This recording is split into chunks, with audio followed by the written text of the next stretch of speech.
Are you ready? Before I got money, I was in the truck kicking doors, and I'm just being honest. If you want smoke, then we cook up like an omelet, I'm just being honest. Throw me a 60 if I go to Magic or Honest, I'm just being honest. I keep a stick or a blicky in case it gets sticky, I'm just being honest. She know that I'm with it, I'm having this chicken, this trick, and I'm just being honest. Who really get to be honest? Hey, Punch and be giving, be honest. Dear agony, Agony of just April. let Hey. go of me. Agony of April. I'm Hey. so sorry. Agony Ladies of April. and gentlemen, boys and girls, I love the remix, brother. Yeah, appreciate it, man. You know, that just came off the top of my head, but you know. Agony. Superman. Hey. Oh. Superman that Ooh. you. Ladies and gentlemen, boys and girls, children of all ages, Candid at the Movies proudly brings to you its Patreon, Spotify, and everywhere you listen to your podcasts. Podcast champions of the world.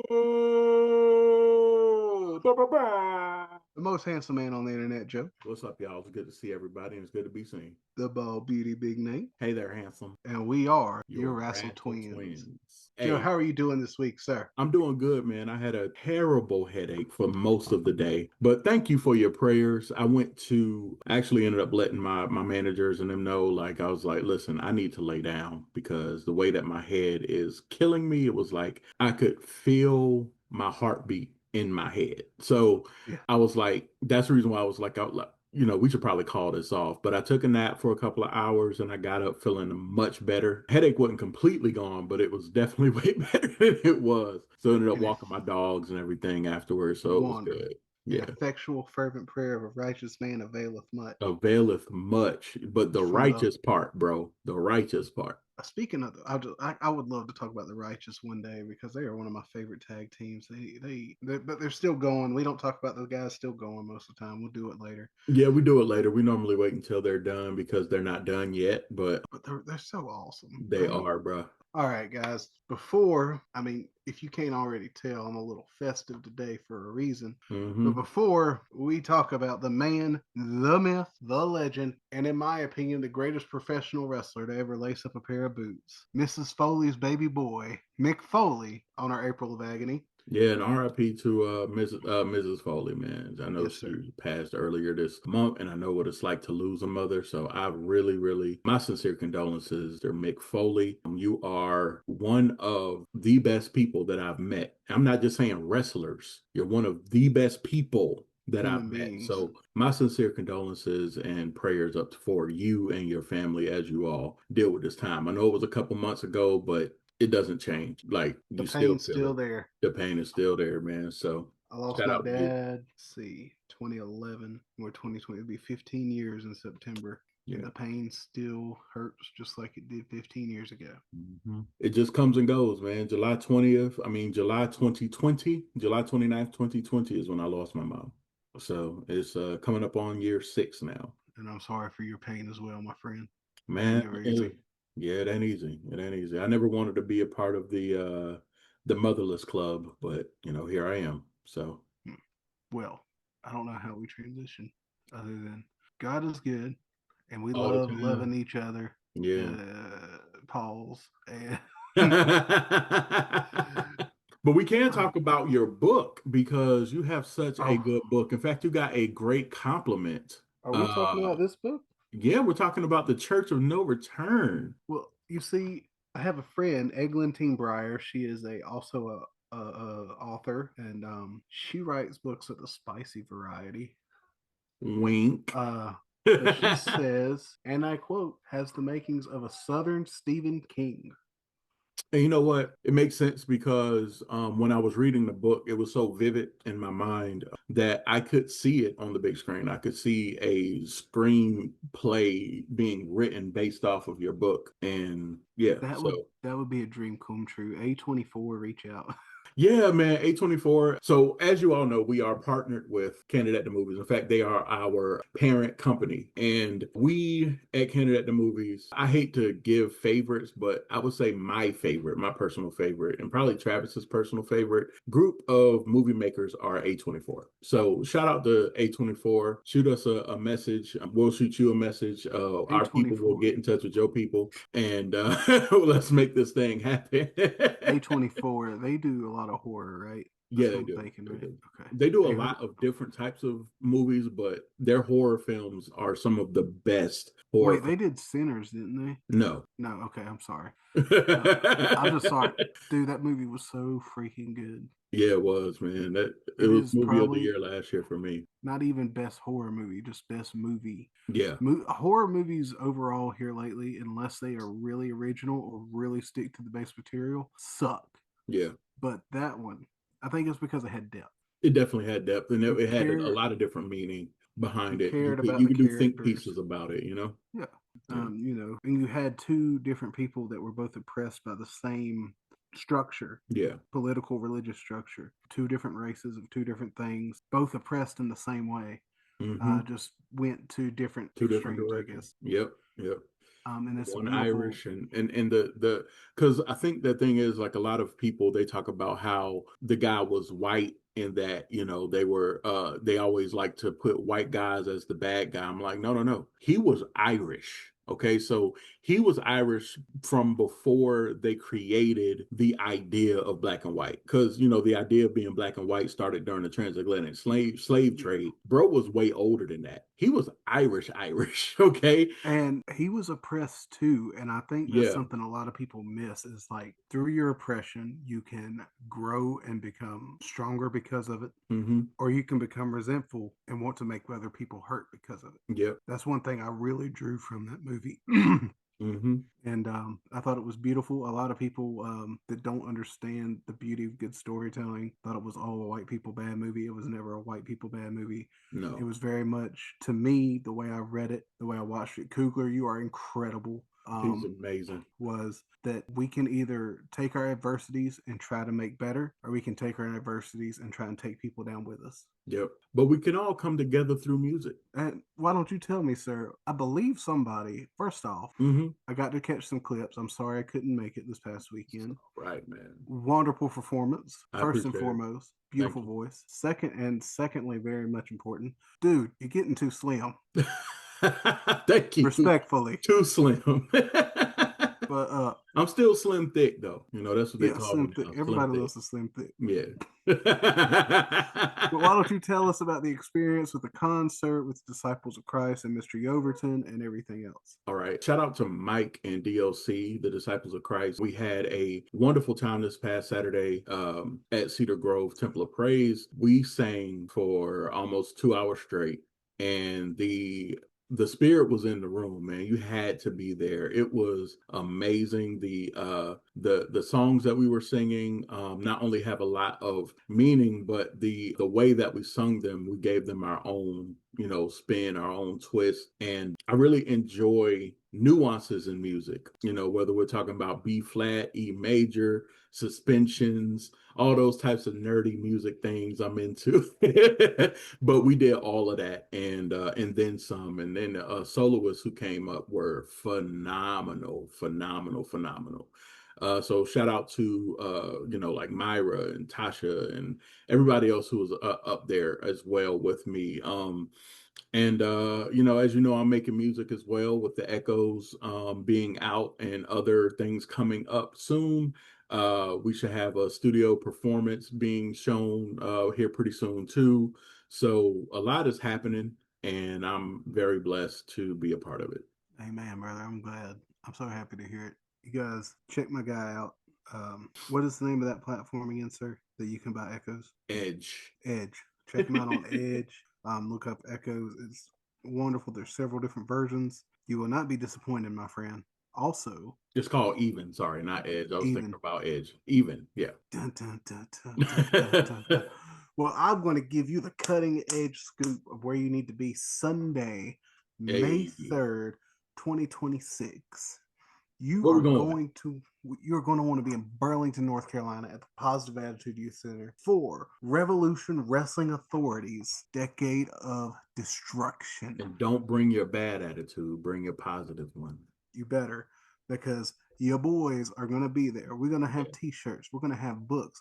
I'm going to have copies of this book. Mm-hmm. And we're going to watch some wrestling. And he might sign it for you. It might, end up turning into something, worth a few $100s down the line. Maybe a couple thousand, something with a comma Maybe a couple pennies. it. However, main event of this show is going to be gangbusters, dude. Yeah, my boy Psycho boy fodder. Yeah. With, of course, Angelina Love at his side, 7-time women's champion, TNA Hall of Famer that she is taking on the hottest big man in professional wrestling right now, the 6'12" Big Trouble, Ben Bishop. And the BTBB is coming for the RWA World Heavyweight title. Don't come at me, dog, but Psycho is about to kendo you to death, man. Bro, we're gonna clip this because I'm telling you right now. Yeah. BTBB is gonna take that Psycho stick and ram it straight up Psycho boys. Also on the show, we're going to have an Extreme Championship match between Ivan Ali, of course, managed by the dastardly, the not so gorgeous Gary Young, taking on... That man is pretty. What are you talking about? You say what you want to about Gary Young. And you know what, Gary? You have an open invitation to this podcast to let me tell you how despicable you really are. Gary, you a G, man. Don't let this man get on your... Just because his name starts with G, you can't call him a G. He's a G because his name is Gary. Gangster Gary Young, let's go. Ivan Ali is taking on Savage Kincaid. And let me tell you about this match. It ain't going to be pretty. There's going to be some man meat slapping. Oh, I'm ready to wear my shirt there too, bro. Oh, yeah, brother. Savannah Evans is taking on Angelina Love for the RWA Women's Championship. Let's go, Angelina. Love. We love Angelina Love. The Dark Child Chance Prophet taking on TNA's Caleb Conley. I apologize. I was thinking Kevin Conroy. Anyway. Conroy? Yeah, it's okay. We all messed up. Like we were just thinking about everything that's similar, but not right. There's a triple threat tag team title match going on as Rocky Reyes, and Dante Khalifa take on Rick Reeves and Chase Embry and the Heart Killers. Mm-hmm. It's going to be an incredible show, top to bottom, left to right. You are not going to have a bad time. If you're a heart killer, does that make you a murderer? Yes.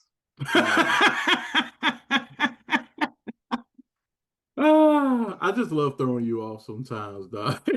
That's my go-to answer. For those of you that don't know, I'm a manufacturing leader at work, supervisor, whatever you want to call it. And when somebody asks me a question I don't know, I go, yes. No. I have no idea, but I'll figure out the answer. And Boss Man Nate, baby. Boss Man Ball Beauty. Ooh, that's your wrestling moniker. Boss Man Ball Beauty. Let's go. I'm Big Daddy Baldy.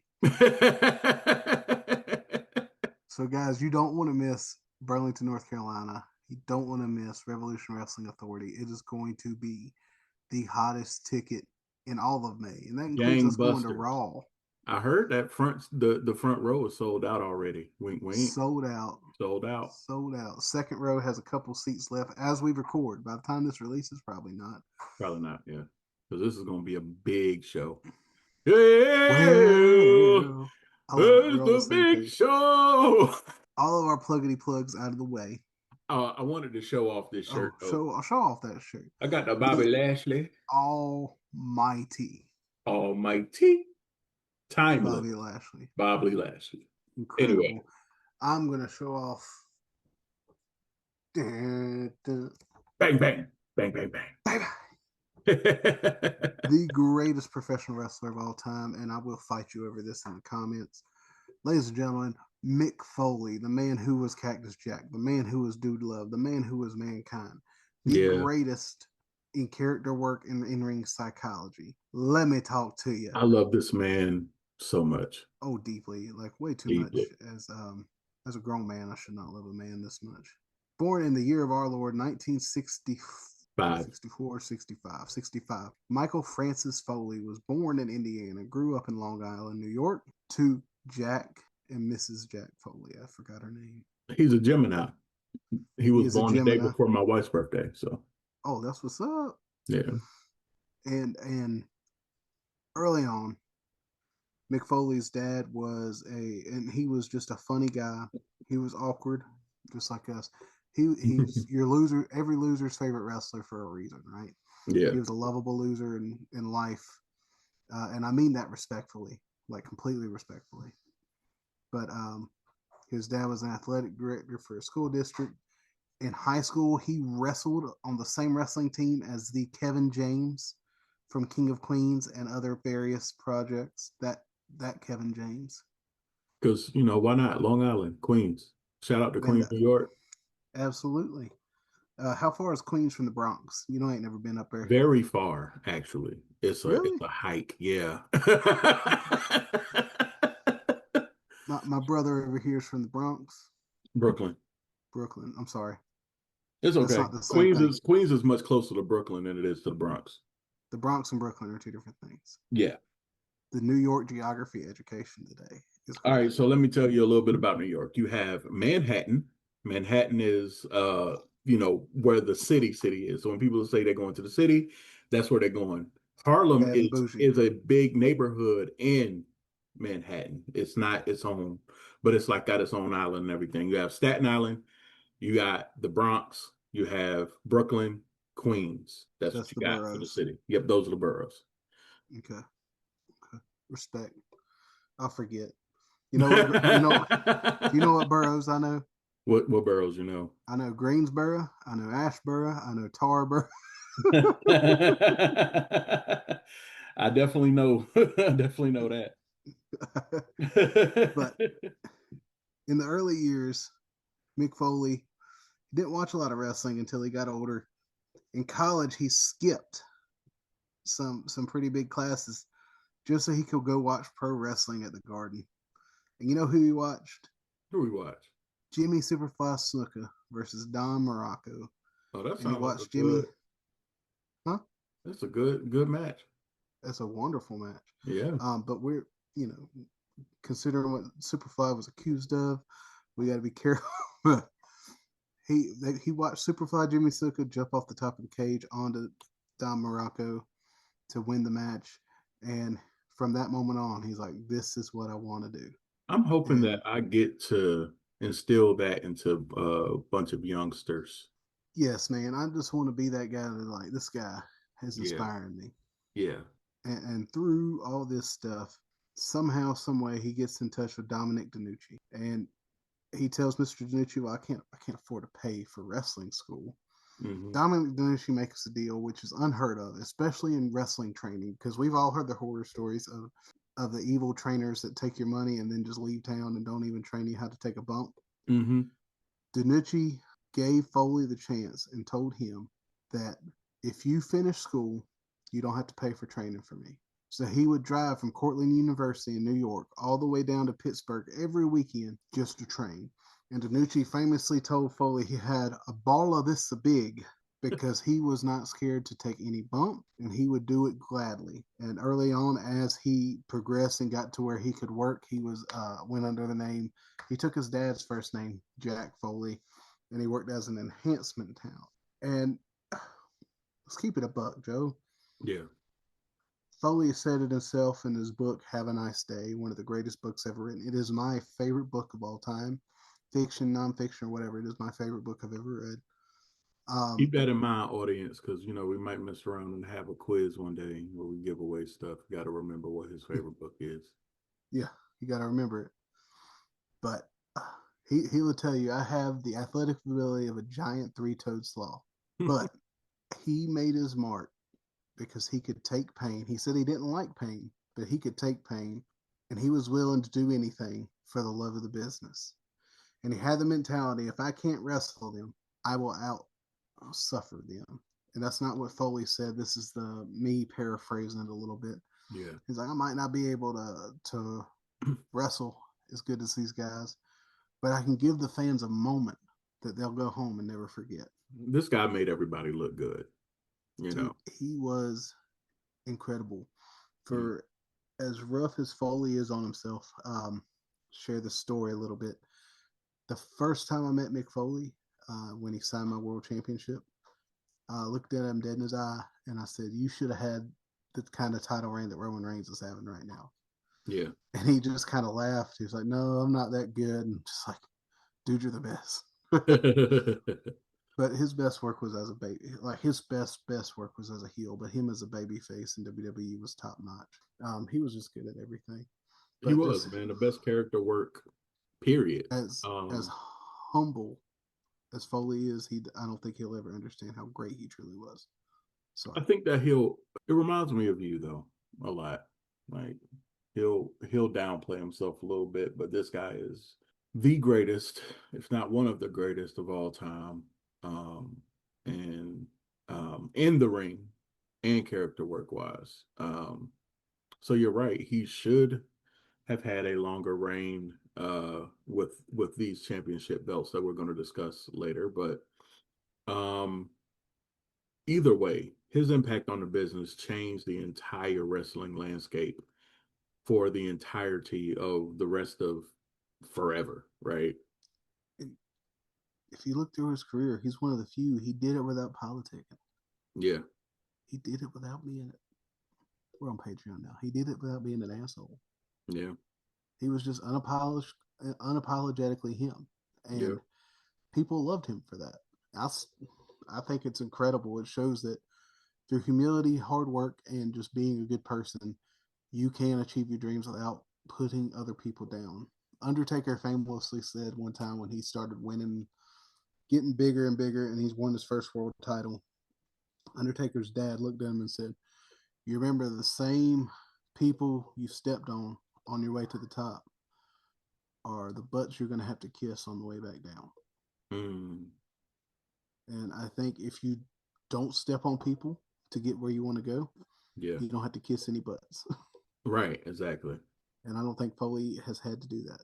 Not saying that nobody's perfect. We all done stupid stuff and made mistakes, but like I've never heard anybody say anything bad about Mick Foley in pro wrestling. No.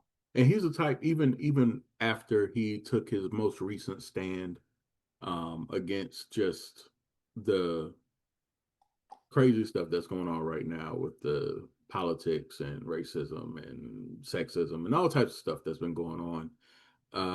He really, have you heard anybody say anything bad about bro? Some people have tried that they're like, I think everybody, even like super MAGA conservatives, are like, no, we respect it because at least he's not going out of his way to hurt people. He's just speaking his truth and leaving it at that. Yeah. And I I can have a respect question that. for you. Okay. Out of all of Mick Foley's monikers, Cactus Jack, Mankind, or Dude Love, which is your favorite and why? Is that even a question? It is a question. I mean, you know, Cactus Jack. The people don't know. I know. I, I'm just giving you a hard time. I'm saying I was saying it like, oh, you already know it's Cactus Yeah. Jack. Not saying you, but I'm just saying. Anyway, Cactus Jack, baby. It's the psychology, it's the violence, it's the ferocity that he would just do everything with that conviction. And what about you, good sir? For me, it would have to be Mankind, Really, the the deranged. masochist. Yeah. I can dig it. I can dig it. And He somebody, scared the living crap out of me back in the day. Mankind did. you, me, and Travis need to go to a convention dressed up as Cactus Jack, Mankind, and Dude Love. That's what we need to do. Yeah, we could do that. I'm with it. I'm with it. I'm WrestleCade with is happening this year again, so it. Yeah, but we'll be decked out in the WT. I did see that he'll be there, so Yes, he will be. So we'll have to take turns leaving the table. it'll be our third time meeting him. Well, my third time meeting him in person. By the way, the first time I met him, it was all love. It was like talking to a great long lost friend. He took several pictures with me with a few of his different monikers and signed Mr. Sacco for me. And of course, I got the pictures and everything signed as well. But he hugged me in every picture too. So got to get those printed and framed. Oh, you're not trying to hear my laugh, are you? Mick Yeah, Foley but hug me. yeah, he hugged me, bro. He hugged me. Yeah. I'm happy for you. No, you're not. I am. I really am. I can say that with a straight face. I'm jealous, but I can be jealous and still be happy for you. It's like I'm not just one thing. Yeah, I'm I can jealous be. and happy for Don't you. don't put me in a box, sir. That was Okay, a I'll conversation I'll we I'll had open the earlier. box now. Jeez. Just I was going to make a joke about a song from the Lonely Island, but I'm not going to today. About what certain things they put in box. So through Foley's career, his early career, he worked through world class championship wrestling. He worked through all kinds of crazy independent promotions and everything, but really got on the map through the magazines, the Bill Apter magazines, and everything, and got on the map in the year of our Lord 1990, and went to World Championship Wrestling. While his WCW, goal not WCW, is WCW. WCW, and that's where Cactus Jack really got his own, and he had that wild man persona. Yeah, Um, Through his first stint from 1991 to 1993, I believe this is when he had the thing with Kevin Sullivan, where he teamed up with several tag team partners and then proceeded to beat them up after the match, leading to a fantastic match between him and the late great Kevin Sullivan, and also had some feuds with Vader that very well changed the way Americans looked at the hardcore style of wrestling. And right. I'm not even talking about with weapons. This is just two dudes that beat the snot out of each other. Uh, in Munich, Germany in 1993, Foley goes to give the cactus clothesline to Vader over the top rope. Foley gets entangled in the rope, catching his neck like this, and they had been tightened a little bit tighter to accommodate Too Cold Scorpio earlier in the night. Nobody loosened the ropes. And the WCW ropes, Joe, were cables, metal cables. Oh Jesus. So they were, and he was trying to find, he was trying to find a way to wiggle his way out. When he did, ripped his ear, Yeah. but it was hanging on by a thread. And then when Vader popped him one good time in the ring, if you watch the video, you can see the ear fall off the side of his head. But wrestling is fake. What do you mean? It's fake. It's That was a fake ear. He's a Mr. fake Potato story. Head. My Shut favorite, my favorite part of the story, Joe, is the ring announcer carries the ear to the back. They get it on ice. He gets to the emergency room up. in Germany, and Foley speaks perfect German. It's incredible. And he asked the nurse in the ER if he could have the ear, and she looked at him and threw it away and said, "I thought wrestling was fake." That's He eerie. just threw the man's ear In the in the garbage. That's trash. crazy. Sitting here looking, I thought it was fake. Yeah. Oh yeah, it's scripted, but it ain't fake. There ain't nothing fake the about losing an the ear. outcome might be predetermined, but those bumps are very real. The fact that Foley finished the match while he lost his ear, he didn't know he had lost his ear yet. He said he felt the ear fall off, and instead of trying to touch the ear that had fallen off, he touched the opposite ear and said it felt ripped. He said, "If this one's this bad, I don't want to know what the other one feels like." So it's wild how uh, Eric Bischoff and WCW completely mishandled it after this. Instead of trying to capitalize on it or letting Foley have his time, because at this point he's an amputee. hmm They try to force him back to work after another match with Vader where he gets power bombed onto the concrete stage, and they try to play up a concussion angle, which is it was the '90s. Is what they did. Dusty Rhodes had the idea for the Lost in Cleveland sketches, and the less that's said about those, the better. Yeah. In the '90s, it was a song on Cactus Jack's character. It turned a serious wild man gimmick into a comedy act, and thank God it got crap canned when it did. Yeah. But you know what? Um, I know that Foley was disgruntled, you know, after that, frustrated with Eric Bischoff and everything. But like you said, WCW really put this man on the map more than ever.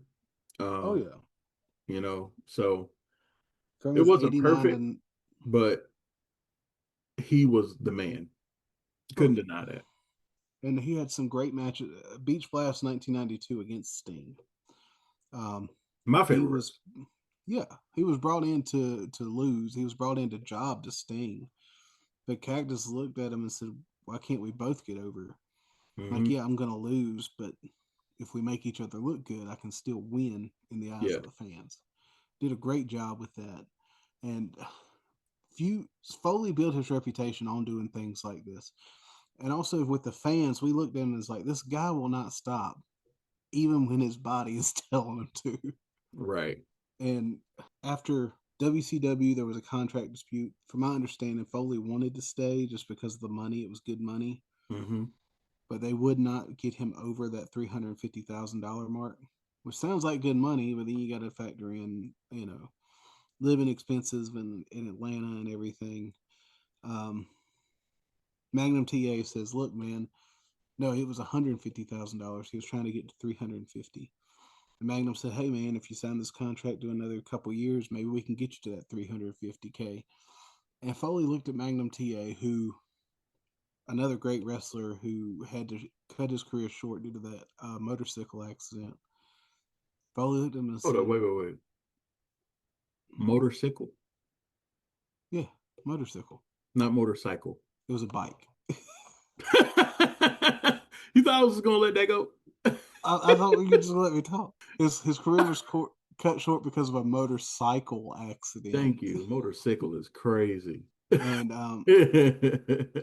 Foley looked at Magnum and said, "Look, man, you've seen the way I wrestle.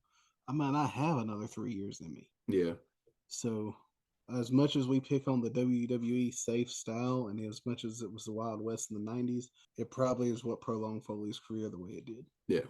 And we have to, really think about it. Like, as much as we love to see Darby Allin go through glass and glass on fire. By the way, Okay, go ahead. Yeah. Insert it because there was a reason as we we said his record name. tonight, this will be out and we'll already know the results. The match between Brody King and Darby Allin tonight is going to be the best match of the year 2026 so far. And I'm saying that after Brody and Swerve had a barn buster on my birthday. Even over MJF and Hangman Adam Page. Bro, Darby Allin is wild and willing to do anything. Brody King is an incredible big man. Yeah. And behind the scenes, they love each other. You don't think they're going to give each other their best tonight? Oh yeah, they're gonna give each other hell. It is going to be friendly fire. Yeah. But I digress. All right. Yeah. Let's get back Also, on track. MJF is going after TNT title. Anyway, Oh, okay. so taking on Kevin Knight. After WCW let him go and everything, Cactus kept going to indies here and there. Then he got a call to go to FMW in Japan. Did you say FMW? I said FMW. FMW. And this was where the deathmatch scene really caught on in the early to mid 90s. And this is where Foley gets to work really closely with two huge legends in pro wrestling, Terry Gordy and Terry Mother Freaking Funk. Guys, if you have not seen, you know how much we love Terry Funk on this podcast. Yep. You are not allowed to say a I need to bad get me some word. Terry Funk pants. I'm gonna get me some Terry Funk shirts. I want to get one of them that says "Funk You." But Terry Gordy, Bam Bam Terry Gordy is another one. Actually, his daughter and I follow each other on TikTok. She's really cool.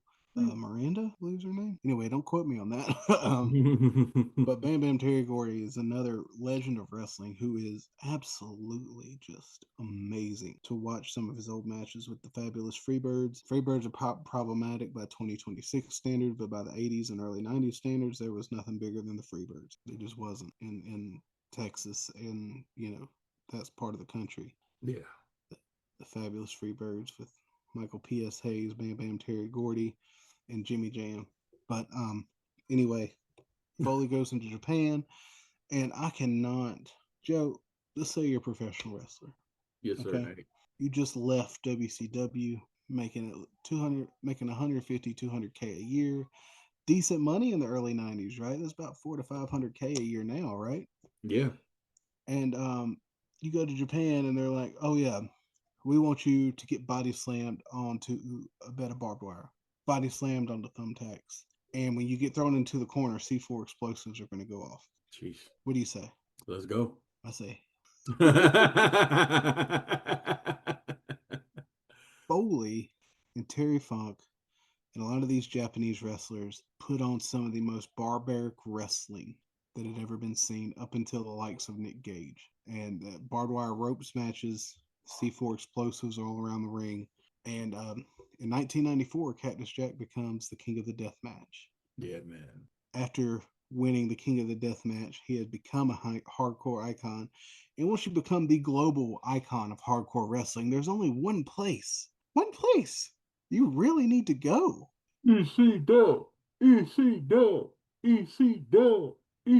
dub. Cactus Jack joined Paul Heyman's band of misfit toys in 1994, and we got to see some of the best promos that have ever been spoken in pro wrestling. We've talked Absolutely, about, man. This guy's pro wrestling. His promos were so legit. He didn't have to yell. He didn't have to scream. He didn't have to cuss you out. He was in your head. we talked about Raven a couple weeks ago and how Mm-hmm. great his promos are. When Mick Foley spoke, especially in ECW, you got goosebumps. I'm thinking about it. I'm getting goosies all up my arm. And then the promo where he goes anti-hardcore in 95, 96. Oh, before I get to that, the man won tag team championships with Mikey Whipwreck. Yeah. Okay, Uh-huh. how awesome is that? That's great, Like, man. random fact of the day, guys, Mikey Whipwreck started on the ECW crew and just for some reason started doing tricks and stuff in the ring. And they're like, we're going to train this guy. Yeah. And he's tag team champion, I believe a television champion at one point in time. So with some respect Oh, Mikey Whipwreck's on name. Mikey Whipwreck's name. But you know, he also did tag team division with Terry Funk and Kevin Sullivan as well. Yeah. Just to throw that out there. Some of the best matches you'll see in early ECW involve Mick Foley, even though he left before they got super main. Well, they never really got mainstream, but when they got super big. Um, but after Foley had to go away for a week or two for injury, he comes back and cuts the best heel promo you could cut to an ECW crowd going anti hardcore. After seeing a sign in the crowd that said Kane Dewey, Foley's 3-year-old son at the time. And Foley knew it was just part of the act. He knew that these fans were just being fans. It was Philly, though. I mean, Yeah. but he went visceral, calling these fans bloodthirsty. He said he's Mm-hmm. tired of giving his body to these people who do not even respect a 3-year-old child. And he criticized hardcore wrestling and went to a slow, methodical style in order to piss the fans off. Oh, headlock takeovers like crazy. Shot, Rear chin locks. He went full Orton in his style. Running out of coffee, Joe. shot, shot, But this was shot. genius level psychology. And he worked the smart fans before it was popular, right? Yeah. Uh, back in the early 90s, late 80s, early 90s, it wasn't popular to work the smart mark, so just work the crowd like you did in the 90s, like pretend like everything's real. This Right. is legitimate. Not saying it's not real, but you know what I'm saying. It's real. But It's just scripted. they're playing with the smart marks and everything. But Foley had some wonderful matches throughout ECW, but his character work is what really stood out, and which led him into 1996 when he finally got the call to work for his dream company, the World Wrestling Federation. But we didn't even talk about the Ravens in Oh, it, bro. let's talk about. I'm sorry, brother. Come on, man. Let's talk about it. Let's go back. Let's go What do back. you want to talk about? Let's talk about how he turned on his partner at what was that at WrestlePalooza? Yeah, Yeah, how he turned ECW on his Wrestle, please. partner. Yeah, how he turned on his partner, right? And ended up Cactus DDTing his partner and joining the Ravens nest and serving the Raven. Yes. Now Was that we with or did without the Blue Meanie? we did an April of Agony against with the Raven being featured. So we had Mick Foley, Blue Meanie, Raven. Come on, bro. Perry Saturn, Yep, him too. Pitbull, And Gary Wolf, both the Pitbulls. yeah, both the pit bulls, exactly. And the way that blew my mind, bro. Just them, all of them together. So like Raven and Mick Foley being two of the best people with promos in general, just in all of wrestling. Their Uh minds together could yeah. do amazing things in this business. Could we get AEW to call Mick Foley and Raven to like? Because I mean, AEW is starting to really. I'm not going to say starting to. They are really doing some good They're storytelling. cooking right now. They cooking. Could you imagine adding Could Mick you Foley put and Raven into Foley that? in as like a promo coach? Yeah. Not necessarily booking, just a promo coach. Hmm. Teach them how to add psychology to it. Yeah. My wife's always picking on me about my eyebrows. Says I need to trim them, but You're so pretty. I know, right? All right, sorry, I had to throw that in there real Thank quick. you for doing that, sir. Yeah. 1996, Foley gets the call from WWF. However, there's a caveat to this, Joe. Hmm. Vince McMahon did not want anything to do with Mick Foley. He was I could see gritty. that. He was too gritty. He didn't have the body that you would expect out of a WWF performer. Right. But Jim Because Ross, go because ahead. Vince McMahon had a fetish for big and meaty and beefy. Well, he knew what worked for him in the past, right? Yeah. That's what Again, worked for him. I said a fetish. I said what I said. Anyway, continue. I mean, I'm not saying I disagree with it either, but as a favor to Jim Ross, he said, "I want you to see what happens when a talent breaks your heart." He did not think if Mick Foley had known this at the time, I don't think he would have even went. Mm, But the talent that was supposed to break Jim Ross's heart became a three-time WWF champion and is one of the most beloved pro wrestlers of all time. The night after WrestleMania 1996, Mankind, that was the condition, by the way. Vince yeah. McMahon said, you can bring him in, but he's got to wear a mask. You got to cover his face. And Mankind is born. He was deranged. He was math. He wore the mask. He was deeply psychological. You Yeah. saw the promos of him rocking back and forth in the boiler room, and he goes straight for the biggest dog in the yard, the The Undertaker. Undertaker. Great And team, man. they had some matches. And this is 1996. This isn't even the 1998 King of the Ring yet, Joe. Yeah. They had a boiler room brawl match. They had a buried alive match. And Mankind was quickly recognized. He was pain personified. He was mentally broken, but somehow sympathized. He was Charlie Manson with a heart. Yeah. Nick Manson, boy. Could you imagine? Like, you remember the matches? For the longest time, Foley said his favorite match was 1996 against Shawn Michaels in the Deadly Games, In Your House Deadly Games. Yeah. And Shawn Michaels is one of the best in ring at making everything look good. And Foley is the best psychological worker of all time. And so you had that mesh of conflicting styles that everything came together, and it was a horrifically beautiful story told in the ring. Yeah. There was. There's not enough love for that. Horrifically Beautiful sounds like one of my favorite authors named Nate. Nathaniel Wright. Church and No Return, available now on Amazon, ladies and gents. And if you come to RWA on Sunday, you can buy $13, but don't Hey, shut up. Let me whisper. tell him. Dear Agony, Agony just let April. go of Agony April. me. Agony, April. Hey, okay. In 1997, Mick Foley wins the World Tag Team titles with Stone Cold Steve Austin while also debuting the Cactus Jack and Dude Love characters for the first time on WWF television.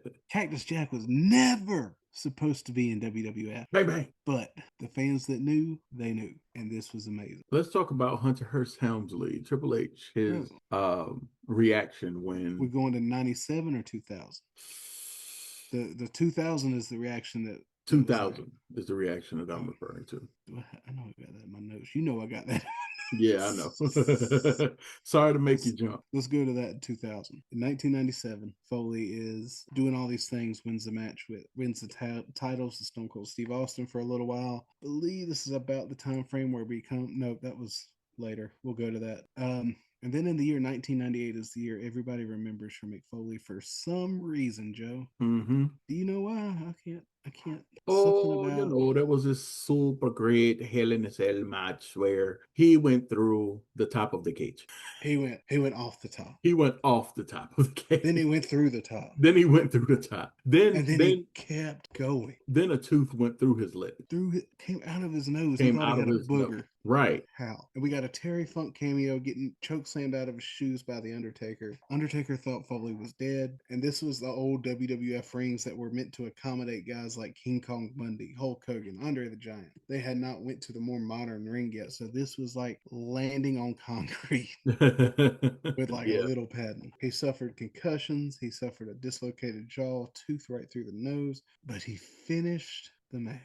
And not only did he finish the match, he did a run-in the main event before he would go to the hospital. Tough as nails, man. So I'll tell you a little bit. I was thinking about Mick Foley and his stick-to-itiveness through pain. So I have tendonitis, bone spurs and things like that. And sometimes they flare up. Guess when they decided to flare up? 2 days before the concert. My feet were in so much pain up there singing, bro. But I was thinking Mick Foley wouldn't quit. Mick Foley wouldn't sit down. Mick Foley wouldn't walk off the stage. So Joe Foley won't quit. Joe Foley won't quit. Joe Foley won't walk off the stage. Joe Foley's going to finish this show. And then when he's done, he's going to collapse. But the show will be done by then. But anyway. He's going to lay down in the floor backstage. Right. This match, for better or for worse, will always be the one that fans most remember. And I think it's just his dedication to the business. He could have stopped that match at any time. I don't think any fans, even in the Attitude Era, would have thought any differently of him. But in his head, right, wrong, or indifferent, the show must go on. Gotta finish. But see, that's the thing. He didn't even realize that was a tooth until later on. Like, he didn't even know. The tooth through his entire and nothing but the tooth. Right. Like, his lip was like, anyway. I thought this was supposed to be fake. It is. We kind of realized the three faces of Foley had three different levels to it. Mankind went from being such a dark character to being a sympathetic figure. Dude Love was the comedy gimmick, and Cactus Jack was the sadistic psychopath that binged on violence. Yeah. And going into Royal Rumble 1999, there is the iconic I Quit match with him and The Rock. This is after where he lost corporation and everything. And this is brutal to watch because his wife and kids were right there on the front row. Foley took 11 unprotected chair shots to the dome. I don't know how to caveat that other than saying this is difficult to watch, knowing what we know now about concussions. But the storytelling was impeccable. And if anybody can make it look good, Foley couldn't even protect his head. He was handcuffed. Foley made it look good. I cannot do it any more justice than Beyond the Mat did, but this was insane. Yeah, man. Sorry. And actually, I skipped over the January 4th, 1999 title win, where he beat The Rock, and then the I Quit matches when The Rock won it back. Right. He beat The Rock with help from Stone Cold Steve Austin, with help from DX. But he gets the mic, and he says, with at the risk of sounding cool, "Hey, Dewey, Big Daddy O did it." And he won the World Heavyweight Championship, the belt that he was never supposed to win. Something that Mick Foley was never supposed to do was become a world champion. He did it that night. 3 times. He only held the title for 67 days in those 3 times, but it doesn't matter. It doesn't We matter. remember the moments. Yeah. And then in 99 in the Royal Rumble, The Rock got it back through some chicanery. However, by the end of 99, The Rock and Foley were besties. And the Rock and Sock connection was born, ladies and gentlemen. Oh yeah. You had to be there for the rock and sock connection, man. That This Is Your Life segment, I believe it is still the most highly rated Raw moment of all time. Not to mention when Foley won the world title, Yeah. millions of people flipped over from Nitro to Raw, and after Nitro told them what was going to happen. Foley was money, baby. The tag team titles with the rock and sock connection, baby. But all this gold ain't always glitter. No. Towards the end of 99, Triple H was running the show as the world champion. The McMahon Helmsley era was running the show. They forced The Rock and Foley to have a pink slip on a pole match where the loser would be fired. And in that Monday, Foley was fired that night on Raw. But later on that week, on the SmackDown, I just love the storyline so much because it leads to the greatest match that ever happened. In that time frame, The Rock got all the wrestlers in the WWF to say, if you do not rehire Mick Foley, we're all going to walk out. So they had to rehire Mick Foley. And all the mockery, all the chicanery, everything that Stephanie McMahon and Triple H were doing to make fun of Mick Foley. And they beat him down to a bloody pulp, Joe. And then one night on SmackDown, something amazing, incredible happened. What happened? Mick Foley comes out as Mankind. I cannot deliver it the way he delivered it, but he said, one thing Mankind is not afraid to do is fight you in a street fight at Madison Square Garden at WrestleMania at Royal Rumble. However, I think the WWF fans deserve a substitute for that match. And I think you know the guy. The mask comes off, and his name, the shirt rips open. The Cactus Jack Wanted Dead shirt is on, is Cactus Jack. And say what you want to about Hunter Hearst Helmsley, the face he made. Mm-hmm. He could have made any face. He could have made a stink face. He could have made a funny face. The way his eyes got so big, like a deer in the headlights, made it amazing. Mm-hmm. Because Foley came down, he beat the living tar out of Triple H. He said, you're going to make me bleed. It's not going to be the first time, and it's not going to be the last. And they go to the Royal Rumble in Madison Square Garden, Foley's home turf, and have one of the most brutal street fights that WWF has ever put on. I cannot, like, 8-year-old me watched this match for the first time. I'm going to talk about some illegal activities. My uncle had recorded the Royal Rumble so I could watch the Royal Rumble later on. And I remember being 8 years old watching that match. And that match, like, I'd already liked wrestling. I was a fan of wrestling. I love Goldberg. I love Lodi. I love WCW. But this match made me fall in love with the greatness of professional wrestling, because it wasn't even the weapons, it wasn't even the carnage. It was, even at 8 years old, I could feel the story that was being told. Isn't that crazy?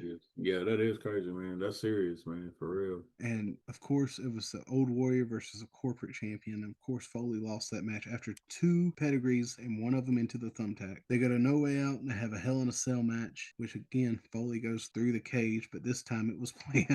And this time the ring broke, thankfully. And to you guys that don't know, and I'm not mocking anybody because science is weird, with the ring not breaking, all the force goes straight onto your back and your other limbs. Yeah. With the ring breaking, it takes away from a lot of the impact. It still hurts like heck, but at least you have some giveaway, so all the impact is distributed more evenly. That's why table bumps are impressive, but also some of your wrestlers' favorite weapon bumps, because the table breaks the fall. Because it gives. And Foley, at 34 years old, retired from full-time competition. And then Of a month course he later, did. I mean, think about the WrestleMania. amount of just with what he did, he couldn't have lasted to 45, 50. No.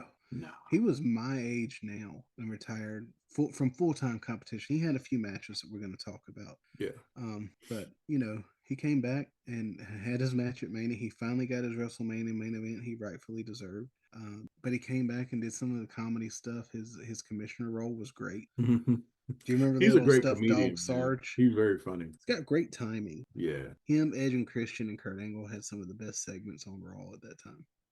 We told you guys this was going to be a long one. Have a nice beard. And of course, at the same time, he was writing books. All of them were bestsellers.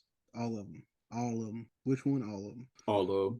And in 04, to 06, Foley had a few really great matches. Feuded with Evolution, him and The Rock teamed up in a handicap match to take on Ric Flair, Batista, and Randy Orton, leading to Backlash 2004, where Cactus Jack made his return in a hardcore match against Randall Keith Orton. Mick Foley again did what Mick Foley does, Joe. He made Randy Orton a man that night in the eyes of a lot of fans. So Mick Foley made me a man. Well, that's one way to put it.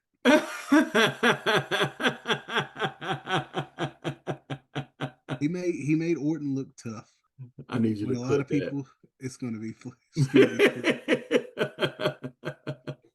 but everybody, all the fans, you remember Orton in 04. He was just a pretty boy, part of Evolution. Yeah. He was like, Foley got the fans to see the toughness. Randy went for the RKO. Foley pushed him, and he landed back first into the thumbtacks. Still won the match. I don't want thumbtacks either, Joe. I know they say it don't hurt when you land on them like that, but still, that's insane. Foley, I could see how they wouldn't hurt because they're not going to go in that deep, but they're not going to go deep, worse. and it's spread out. Yeah. Right? And in your back is fairly tough when it comes to those kind of things. Yeah.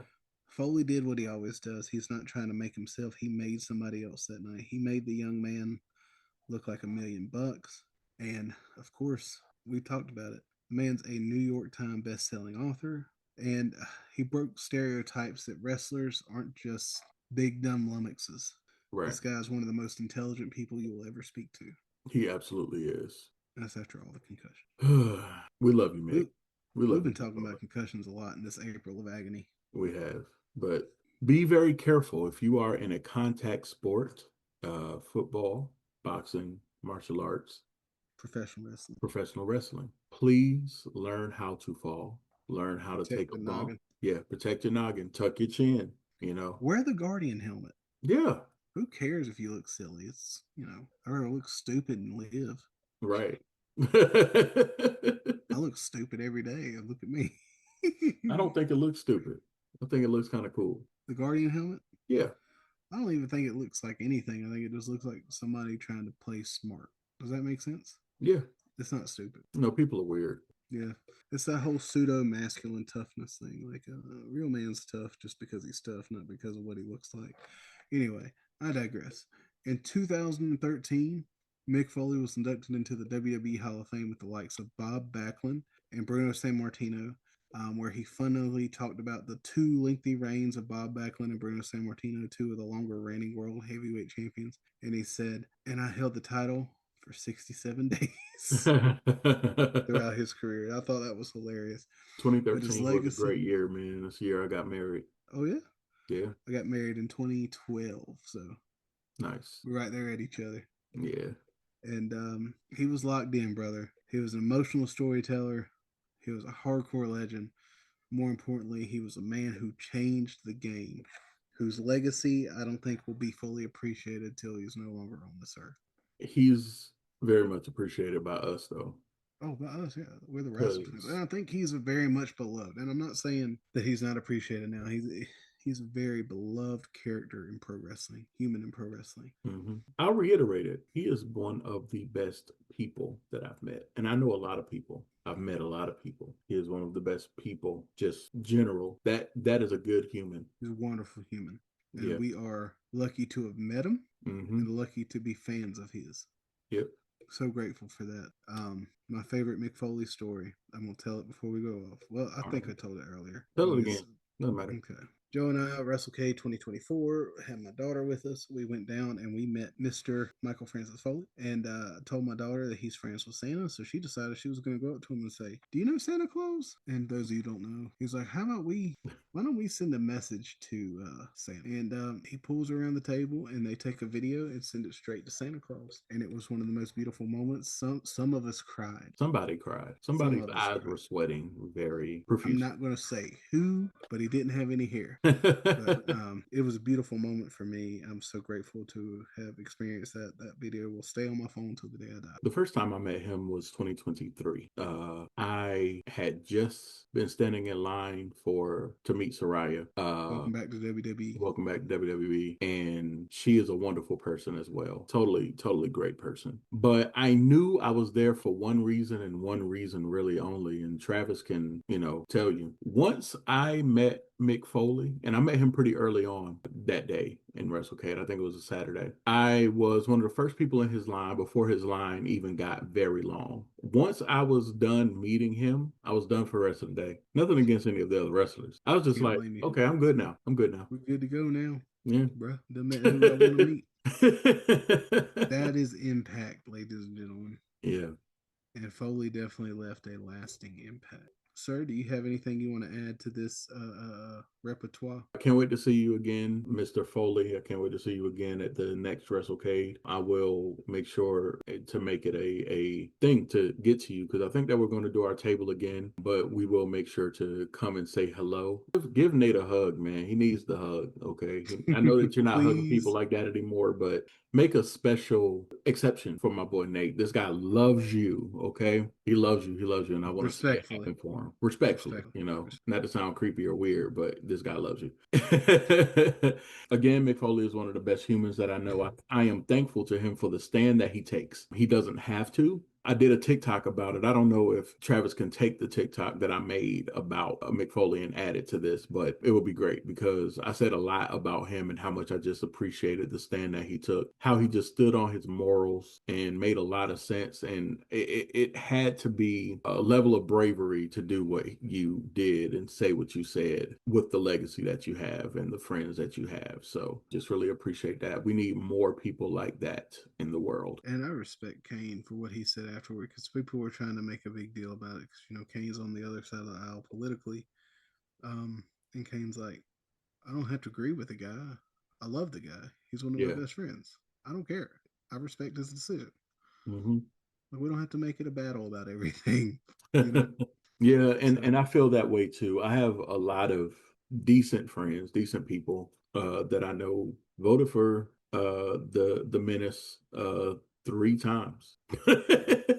But they're still my buddies, I don't have to agree with you 100%. We can agree to disagree, as long as your opinion isn't in agreement with my erasure. I'm fine with it. You can think what you want.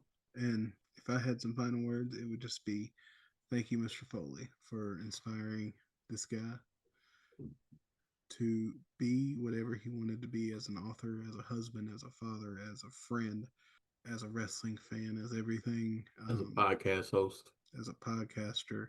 You are a big inspiration for a lot of things in my life, and I want to say thank you, sir. And with that, y'all, listen, we really appreciate y'all. Look forward to seeing y'all at RWA on the 3rd. Be there or be, that's a rectangle. A rectangle. Be there or be rectangle. We love y'all. We really do. Y'all are not our fans. Y'all are our friends. The Diamond Cutter. Y'all be ready for Man Meet May starting next week, because I know you love that man meat. Shout out to Bam Bigelow Jr. All right, y'all. Y'all have a fantastic day. Peace. Love you guys. Peace.